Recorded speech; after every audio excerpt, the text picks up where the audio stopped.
சரி ஓகே, நீங்க என்ன மாதிரி நினைக்கிறீங்க?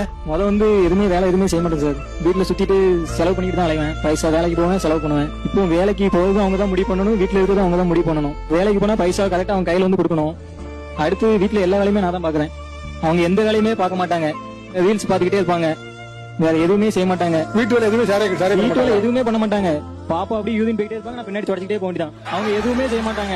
இது சிரிக்கிற விஷயம் இல்லைங்க, எல்லாரும் ஆழமா சிந்திக்க வேண்டிய விஷயம் சார். துணி ஒரு வாரத்துக்கு மேல அப்படி குமிச்சு போட்டுருவாங்க, மலை மயக்கில் இருக்கும்.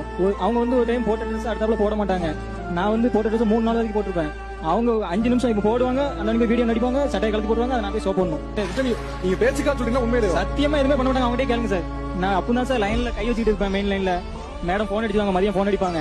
நீ வேலை பார்த்ததெல்லாம் போதும், வீட்டுக்கு வா அப்படிம்பாங்க. எதுக்குமா அப்படின்னு கூப்பிடுவேன்.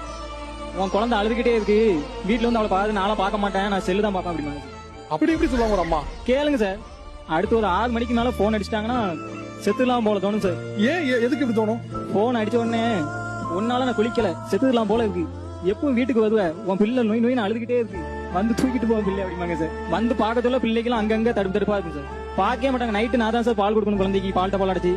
நைட்டு மேடம் எந்திக்க மாட்டாங்க, ஏன்னா காலைல இருந்து வேலை பார்க்காங்களா, ரீல்ஸ் பார்க்காங்கல்ல, அதனால நைட்டு எந்திக்க மாட்டாங்க சார். அவங்களுக்கு சொந்த ஊர் கோயம்புத்தூர், எனக்கு திருநெல்வேலி. அவங்க எப்படி வளர்ந்தாங்கன்னு எனக்கு தெரியாது, ஆனா அவங்களுக்காண்டி நான் எல்லாமே மாத்திக்கிட்டேன். அவங்க எனக்காண்டி கொஞ்சம் மாறி இருந்தா கூட போதும் சார். மூஞ்சி அப்படியே தரையில வச்சு தேய்ச்சி விடுவேன்.